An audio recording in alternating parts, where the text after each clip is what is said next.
Hi friends, welcome back to Light Side. So today we have another video.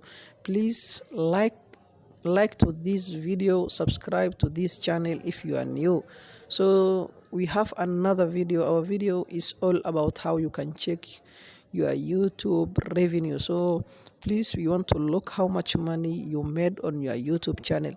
Please, if you don't have YT Studio, go to your Play Store and download from there, so it make easier for you to know how much money you have already made on your YouTube channel.